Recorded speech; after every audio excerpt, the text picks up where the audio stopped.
마태복음 9장 14절에서 17절 말씀. 그때 요한의 제자들이 예수께 나와 이르되 우리와 바리새인들은 금식하는데 어찌하여 당신의 제자들은 금식하지 아니하나이까?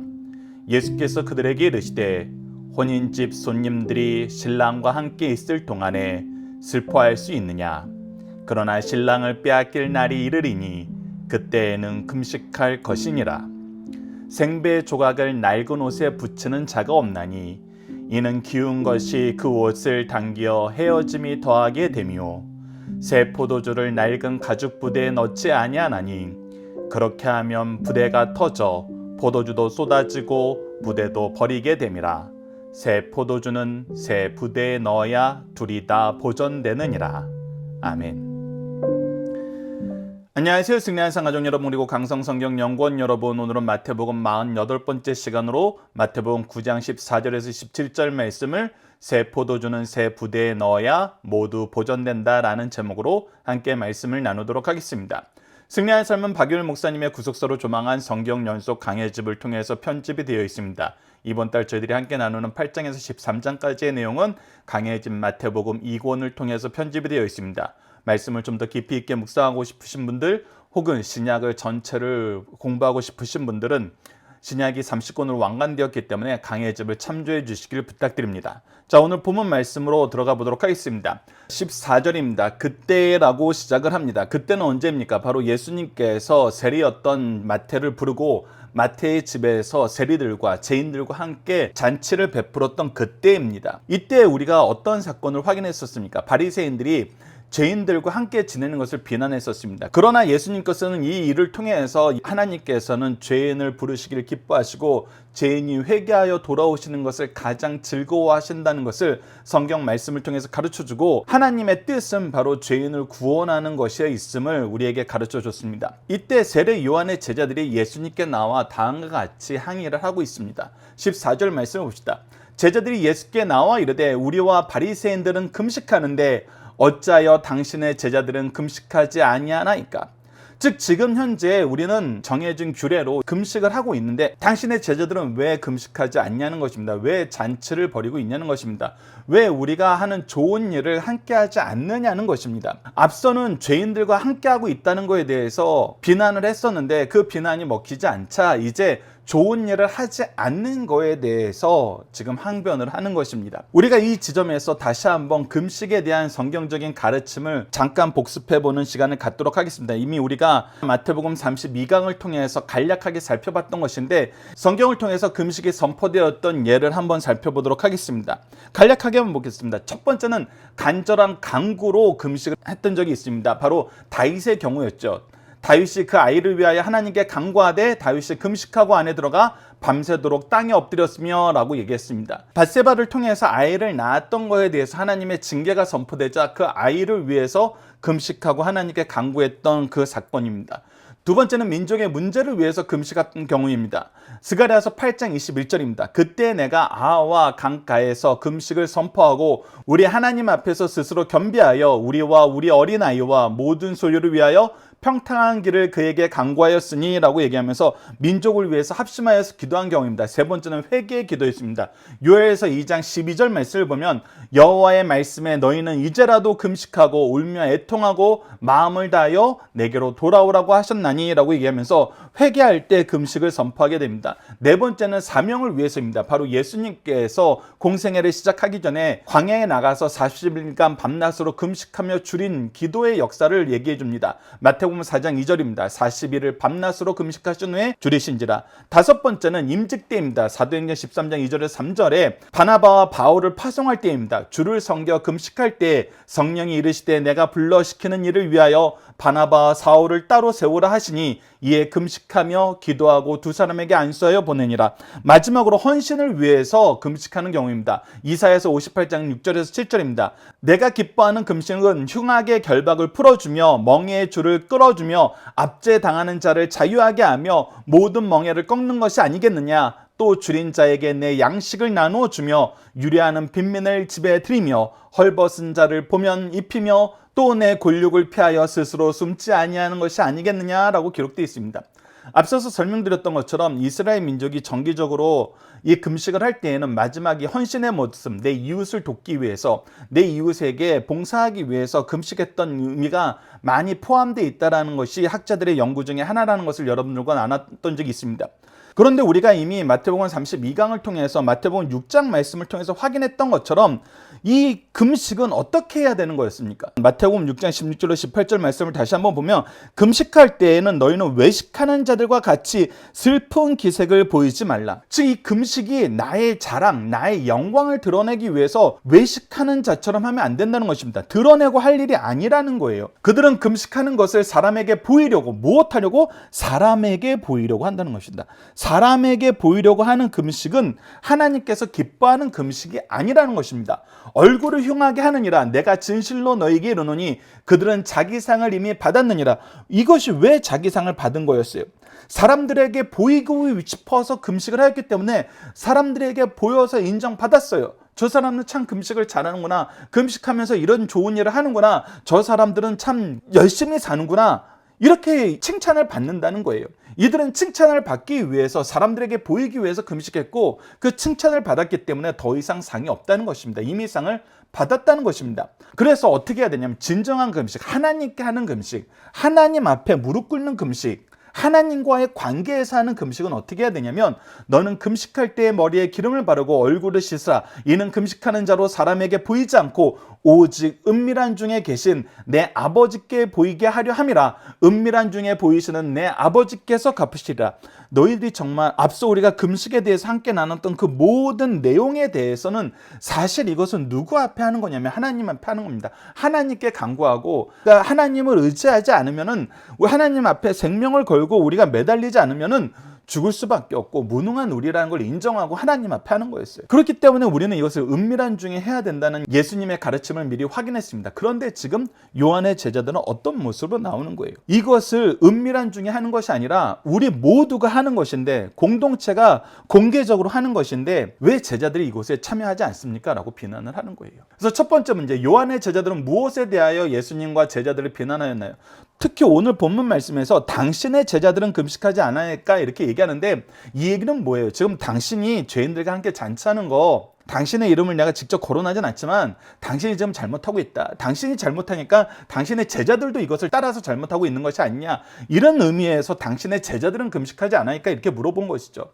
그래서 사실 이것은 예수님을 비난한 거예요. 이것은 무엇과 같으냐면, 오케이, 예수님께서 죄인들과 함께 죄인들을 고치기 위해서 의사로서 그들과 함께 하는 건 좋아요. 근데 지금 그것보다 더 좋은 건 뭐예요? 금식하는 거 아닙니까? 더 좋은 게 지금 우리에게 정해진 일이 있는데 그것을 뒤로하고 이 죄인들과 잔치한다는 게 말이 됩니까? 안타깝게도 세례 요한의 제자들까지도 예수님에 대해서 가장 정확하게 증언하고 가장 온전하게 전한 이 세례 요한의 제자들까지도 예수님이 하시는 일에 온전한 이해를 가지고 하는 것이 아니라 계속 자기들의 기준으로, 자기들의 전통을 기준으로, 하나님의 말씀이 아니라, 하나님의 뜻이 아니라 자기네의 삶의 기준, 자기네들의 의의 기준으로 끊임없이 예수님을 바라보고 있었다는 것입니다. 그때 예수님이 뭐라고 말씀하십니까? 15절 말씀을 보십시다. 예수께서 그들에게 이르시되 혼인집의 손님들이, 지금 우리가 하는 잔치는 무슨 잔치다? 혼인잔치다. 특히 이 혼인잔치에 계신 신랑은 누구예요? 신랑은 바로 예수님이세요. 그리고 이 예수님은 누구예요? 우리가 앞서 금식하면서 간구했던 것 중에 가장 핵심적인 것이 뭐예요? 하나님의 긍휼하심이에요. 하나님의 자비하심이에요. 하나님께서 구원하심이에요. 하나님이 우리와 함께 하심이에요. 그것을 위해서 우리가 목숨 걸고 기도했던 거거든요. 금식하면서 금식을 선포하고 기도했던 거거든요. 근데 그 신랑이 지금 어떻게 했어요? 지금 오셨어요. 우리가 그토록 간구하였던 구원의 주가, 생명의 주가, 평화의 주가, 왕 중의 왕이 지금 우리에게 오셨어요. 그런데 지금 뭐 하고 있는 거예요? 이분을 보내달라고 다시 금식을 하는 거예요. 이것은 무슨 의미하고 같습니까? 하나님께서는 약속한 그분을 보냈어요. 신랑을 보냈어요. 구원자를 보냈어요. 왕을 보냈어요. 근데 사람들이 뭐 하는 거예요? 아, 이분 아니에요. 이분 우리가 원하는 분 아니에요. 이렇게 얘기하는 것과 다름이 없다는 것입니다. 그래서 예수님이 말씀하시는 거예요. 신랑과 함께 있을 동안은 슬퍼할 수 있느냐? 지금 우리가 그렇게 기다리고 신랑 보내달라고 금식하면서 기도했는데 그 신랑이 왔는데 어찌하여 금식하느냐? 금식할 수 있겠느냐? 아니라는 거예요. 그런데 너희들이 지금 하는 것은 무엇이냐는 거예요. 하나님이 주신 기쁨의 잔치, 너희들이 그렇게 간구하던 신랑이 오셨는데 신랑을 보내달라는 기도를 다시 한다는 것은, 신랑을 보기 위한 금식을 또 한다는 것은 정말 심각한 해석밖에 나오지 않는다는 거예요. 우리 이 신랑 마음에 안 들어요. 그래서 너희들이 하는 얘기가 무슨 뜻인지 이해를 해라. 하나님의 뜻을 알지 못하면 이렇게 어리석은 행동을 이렇게 담대하게 할 수 있다는 것입니다. 그러면서 예수님이 한 가지 말씀을 더해요. 그러나 신랑을 빼앗긴 날이 이르느니 그때에는 금식할 것이니라. 즉 예수님이 고난으로 죽음으로 가시는 그 길이 그들에게 닥칠 때 그때는 슬퍼하면서 다시 한번 하나님의 은총과 자비하심과 긍휼을 바라는 이 금식을 하게 될 것이라는 것입니다. 우리가 함께 묵상할 말씀을 잠깐 보도록 하겠습니다. 야고보서 5장 13절입니다. 우리가 어떤 삶을 살아야 됩니까? 너희 중에 고난당하는 자가 있느냐? 그는 기도할 것이요. 즐거워하는 자가 있느냐? 그는 찬송할 것이니라. 올바르게 지금 현재 상황을 파악해야 된다는 거예요. 하나님께서 지금 현재 우리에게 기도할 때인지 찬양할 때인지를 알게 하세요. 알 수 있는 지혜를 주셨어요. 신랑이 우리와 함께 있으면 찬양해야 돼요. 그러나 우리가 이 신랑을 잃고 다시금 방황할 때가 있어요. 그때는 우리가 하나님께 간구해야 돼요. 눈물로 기도를 해야 돼요. 계속해서 봅시다. 전도서 7장 13절로 14절입니다. 하나님께서 행하신 일을 보라. 하나님께서 굳게 하신 것을 누가 능히 곧게 하겠느냐. 형통한 날에는 기뻐하고 공고한 날에는 되돌아보라. 하나님께서는 우리에게 형통한 날도 주시고 공고한 날도 주세요. 그러면 우리가 형통함을 주셨던 날에는 감사하면서 기쁨으로 찬양하면서 이 복을 나누는 삶을 살면 돼요. 지금처럼 잔치를 열면 돼요. 하지만 공고한 날이 오면은 하나님께서 우리를 회개하게 하시고 우리를 연단할 그때가 오면은 우리가 목숨 걸고 기도하면서 하나님의 도우심을 간구하고 하나님을 인정하고 의지하면 돼요. 그래서 우리가 정한 순서에 따라서, 우리가 정한 절기에 따라서, 우리가 정한 규례에 따라서 하는 것이 아니라 하나님이 주신 역사 안에서 이것을 하면 된다는 것입니다. 그래서 계속해서 봅시다. 이 두 가지를 하나님이 병행해가 하사 사람이 그의 장래를 능히 헤아려 알지 못하게 하셨느니라. 그래서 우리는 하나님의 역사 앞에서 계속 겸손해야 돼요. 하나님이 이끄시는 대로 살면 돼요. 그런데 지금 현재 이 금식을 하고 있는 사람들, 예수님께 끊임없이 항의를 하는 사람들의 모습을 보세요. 이 세상 모습을 누구의 기준으로 보고 있어요? 오직 내 기준으로 보고 있어요. 그러니 예수님이 오셔도 그분이 메시아인 줄 모르고 지금이 하나님께서 우리에게 주신 기쁨의 때인지 슬픔의 때인지 구분을 못하는 거예요. 그래서 우리가 정해놓은 이 금식의 시간인데 왜 이거 함께하지 않아요? 라고 항변하게 되는 것입니다. 그래서 두 번째 문제를 봅시다. 예수님은 이 비난에 대해서 유대 전통을 통해서 어떻게 설명하고 있나요? 금식하는 것은 하나님께 하는 것이지 사람에게 하는 것이 아니라는 거예요. 그리고 하나님께서 지금 기뻐할 때인지 슬퍼할 때인지 다시 한번 보라는 것입니다. 예수님이 지금 이 땅에 오셨다는 것, 너희 선생 세례 요한이 보라 세상 죄를 짓고 가는 하나님의 어린 양이로다 라고 얘기했을 때 이분이 메시아이신 걸 너희들이 증언했는데, 메시아를 앞에 두고 메시아를 위해서 금식하던 너희 조상들의 역사를 보고 기뻐해야 될 때인데 왜 금식하지 않냐고 항변을 하느냐. 너희들은 왜 신랑과 함께 즐거워할 줄 모르고 신랑이 안 왔다고 여전히 때를 쓰느냐, 이 얘기를 하고 계시는 것입니다. 자, 그리고 나서 예수님께서 굉장히 중요한 말씀을 하십니다. 예수님을 통해서 이 신약의 역사가 구약과 완전히 달라지는 그 모습이 무엇인지를 가르쳐 줍니다. 특히 우리가 앞서 잠깐 묵상했었던 모세법에 대한 세 가지 예, 도덕법, 시민법, 성결 및 정결의법, 이 세 가지가 신약 때 어떻게 적용되는지를 우리가 확인했었어요. 도덕법은 계속 유효한 거예요. 시민법은 그 의미가 남아 있어요. 의식 및 정결의 법은 그것은 예표로만 남아있어요. 예수님을 가르쳐주던 것은 이미 다 완성됐어요. 그래서 더 이상 할 필요가 없어요. 대표적인 것이 바로 제사 제도가 그거는 거죠. 그것처럼 이미 예수님을 통해서 성취된 것은 이제 새로운 몸으로, 새로운 모습으로 탈거품이 돼야 돼요. 그래서 앞서 나눴던 것처럼 금식의 의미가 하나님의 구원의 은총, 그리고 생명 주심을 바라는, 메시아를 바라는, 하나님의 구원을 바라는 그 기도라면은 이제 우리가 예수 그리스도를 통해서 성취되었기 때문에 예수 이름으로 기도하는 새로운 기도가 들어가야 돼요. 그런데 여전히 메시아를 보내달라고 금식하거나 이 민족을 하나님의 능력으로 새 나라가 되게 해주십시오라고 기도하는 것은 사실 하나님의 능력을 얘기하지만 하나님의 능력을 이용해서 내가 원하는 나라를 만들어 달라는 거거든요. 그래서 그런 기도는 이제 잘못된 기도라는 것입니다. 그런 예식은 이제 잘못된 거라는 거예요. 그것을 예수님께서 16절과 17절을 통해서 우리에게 가르쳐 줍니다. 자, 16절 말씀을 봅시다. 생배 조각에 낡은 옷에 붙이는 자가 없나니 이는 기운 것이 그 옷을 당겨 헤어짐이 더하게 됨이요. 즉 낡은 옷을 기울 때는 낡은 옷으로 해야 돼요. 새 옷을 기울 때는 새 옷으로 해야 돼요. 왜? 그것이 서로 늘어지는 것이 다르고 수축되는 영이 달라서 이것이 맞지 않고 오히려 찢어지거든요. 오히려 더 못 쓰는 영역이 더 많아지는 거예요. 동일하게 17절에서도 새 포도주를 낡은 가죽 부대에 넣지 아니하나니 그렇게 하면 부대가 터져서 포도주를 쏟아지고 부대도 버리게 됩니다. 새 포도주는 새 부대에 넣어야 둘 다 보존되느니라. 이것은 우리가 생활 속에서 자연스럽게 터득한 지혜예요. 근데 예수님께서 이것을 왜 말씀하시는 거예요? 지금 유대인들이 여러 가지 예법들이, 절기에 관한 법들이 예수님을 가르쳐 주기 위해서 상징으로 주신 것이 많아요. 그 상징으로 준 것을 지키기 위해서 이 사람들이 장로들의 유전을 계속 만들어냈는데 그것이 하나님이 이 법을 제정하신 입법 취지와 다른 것도 너무 많아요. 특히 금식법도 우리가 대놓고 누군가를 비난하기 위해서 금식이 선포된 거 아니에요. 우리가 더 절실히 하나님을 찾자 하는 거예요. 그리고 그분의 구원을 우리가 기다리자 하는 거였어요. 근데 이것이 어떻게 변질돼 버렸어요? 누군가를 징계하고 누군가를 재판하는데 그의 죄의 유무를 나타내는 것으로 변질돼 버렸어요. 그러다 보니까 예수님이 오셨는데도 여전히 금식해야 된다는 얘기가 나오는 거예요. 그래서 예수님께서 이 부분을 고치시고 앞으로 예수님을 통해서 무엇이 과거의 것이고 무엇이 새로운 것인지를 가르쳐 주시는 거예요.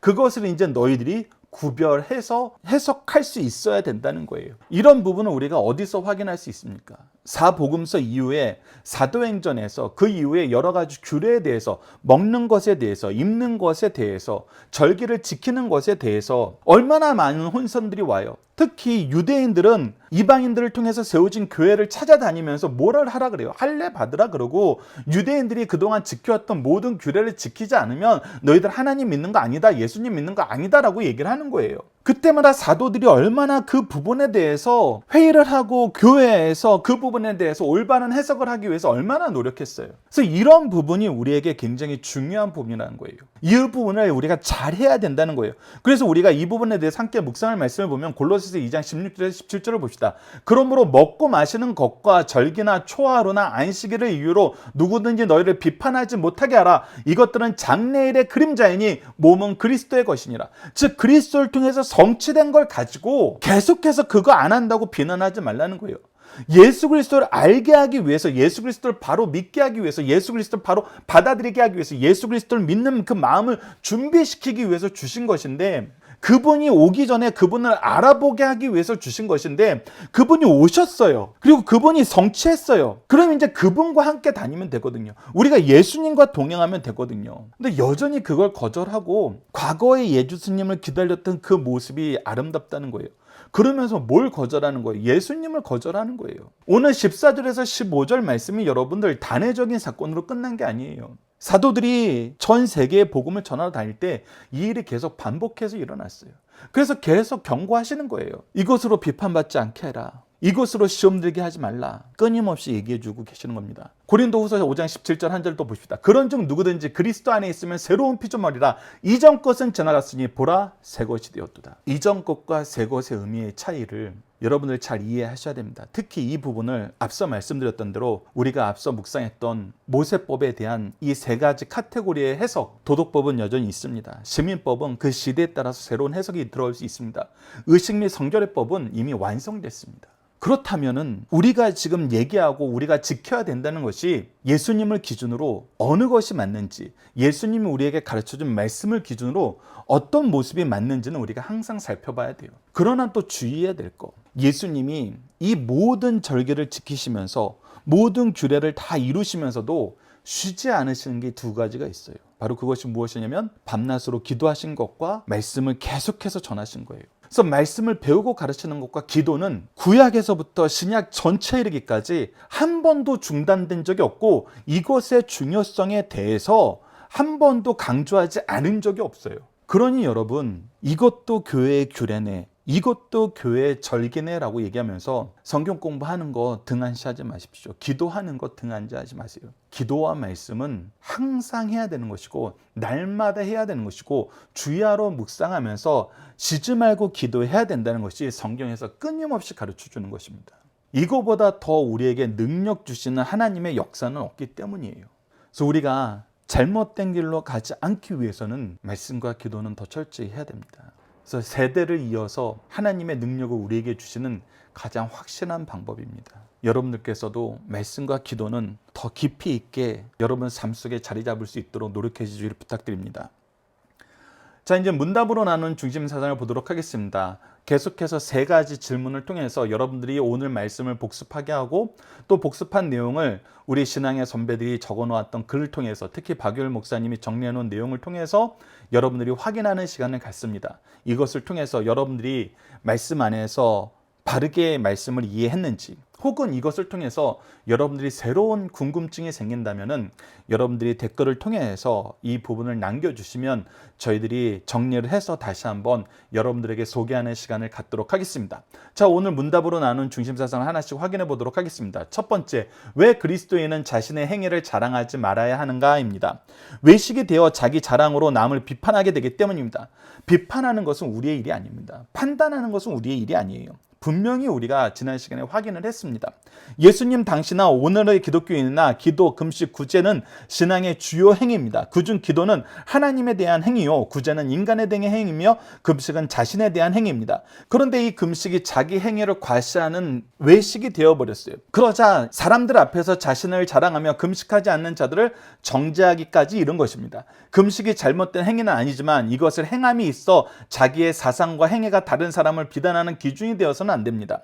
우리의 신앙의 행위는 하나님 앞에서 감사와 겸손함으로 행하는 것이지 다른 사람을 비난하기 위한 자랑이 되는 것이 아니라는 것입니다. 철저하게 우리는 하나님 앞에 우리를 낮추는 것으로 우리의 행위가 나타나는 것이지 사람들과 비교하여서 자기를 자랑하고 자기의 영광을 위해서 하는 것이 아니라는 거 다시 한번 기억해 주시길 부탁드립니다. 두 번째, 주님과 함께하는 삶이란 무엇과 같습니까? 예수를 믿고 따르는 일은 영적인 의미에서는 신랑과 함께 사람들에게 대축제를 베풀고 있는 것과 같습니다. 이 이상의 기쁨과 감사가 없는 것입니다. 이때는 금식할 필요가 없습니다. 그러나 바리새인들은 자신들이 금식할 때 예수님의 제자들이 금식하지 않는다고 비판 정죄하였습니다. 각자의 형편에 따라 하나님의 뜻 안에서 때를 잘 분별하면서 주어진 사명을 잘 감당해야 됩니다. 이처럼 기쁠 때 감사하고 찬양하고 어려울 때 기도하면서 승리하는 삶을 살아야 함을 가르쳐주고 있습니다. 세 번째, 주님을 통해 새롭게 된다는 것은 어떠한 삶을 사는 것과 같습니까? 예수 믿고 중생, 즉 거듭난 자의 삶은 옛 생활을 고쳐나가는 것이 아니라 완전히 새 생명으로 변화받는 것입니다. 선한 일을 추구하는 것이 아니라 완전히 새 성품으로 변해야 한다는 것입니다. 그러므로 예수를 믿으면 옛것은 완전히 죽고 새로 태어나야 합니다. 거듭난 사람이란 옛사람은 죽고 완전히 새로 태어나는 것입니다. 옛것과 새것을 적당히 섞으면 모두가 죽습니다. 이제 우리가 예수를 믿는다면 과거의 죽은 전통이나 사상과 행동은 버리고 완전히 새롭게 출발할 것을 강력하게 가르쳐 주십니다. 우선 암송입니다. 오늘 본문 말씀을 통해서 제가 선택한 암송 구절은 9장 15절입니다. 예수께서 그들에게 이르시되 혼인집 손님들이 신랑과 함께 있을 동안에 슬퍼할 수 있느냐? 그러나 신랑을 빼앗길 날이 이르리니 그때에는 금식할 것이라. 여러분들도 각자가 마음속에 두신 말씀을 하나씩 마음속에 새겨서 평생 이것을 기억하시면서 묵상하실 수 있는 시간을 가졌으면 합니다.